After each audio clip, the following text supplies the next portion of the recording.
බලමු. හරි ඒක අපි බලමු පස්සේ. එක්තරා නිවසක සමාජිකයෝ 5 දෙනෙක් ඉන්නවලු 10 දෙනෙක්ට ආහාර ගබඩා කරලා තියනවලු. මට කියන්නේ ගෙදර කී දෙනෙක් ඉන්නවද? 5 දෙනෙක්. දින කීයකට කෑම තියනවද? 10කට. ඒ කියන්නේ තනි මිනිස්සෙක්ට දින කීයකට කෑම තියනවද? මිනිස්සු 5 දෙනයි දින 10යි 5 වරක් 10යි දින 50කට කෑම තියෙනවා. මිනිස් දින 50කට කෑම තියෙනවා. අලුතින් 5 දෙනෙක් එනවා. දින කීයකට පස්සේද 5 දෙනෙක් එන්නේ? 4කට පස්සේ. එහෙනම් මිනිස්සු 5 දෙනෙක් දින 4ක් කනවා කියන්නේ මිනිස් දින 20ක කෑමක් කනවා. ඉතිරි වෙන්නේ කීයද? 30යි.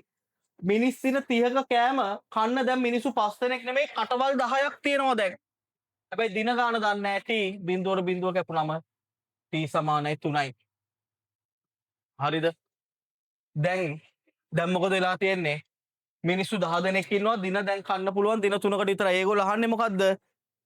පරිභෝජනයේ දින කීයකින් අඩු වෙලාද? මෙතන 4යි 3යි කියන්නේ 7යි. කලින් දින 10කට කෑම තිබ්බා. හැබැයි දැන් තියෙන්නේ දින 7කට විතරයි. පරිභෝජනයේ දින කීයකින් අඩු වෙලාද? දින 3කින් අඩු වෙලා. ඇයි ඒ? 5 දෙනෙක් දින 4ක් කෑවනේ. දැන් 5 දෙනා දින 4ක් කෑවා. කොච්චරක් කෑවද මිනිස් දින? මිනිස් දින 20ක කෑමක් කෑවා. හිතන්නකෝ මේ 5 දෙනා ඉන්නවා. මේ 5 දෙනාට දින 10කට කෑම ගබඩා කරලා තියෙනවා ෆ්‍රිජ් එකේ. මේ 5 දෙනාට දින 10කට කෑම තියෙනවා. දින 4ක් ගත වෙනවා. පස්වෙනි දවස් උදේ පාන්දර තව 5 දෙනෙක් එනවා මේගොල්ලෝ ගෙදරට. දැන් ඔක්කොම කී දෙනෙක් ඉන්නවද? 10 දෙනෙක්.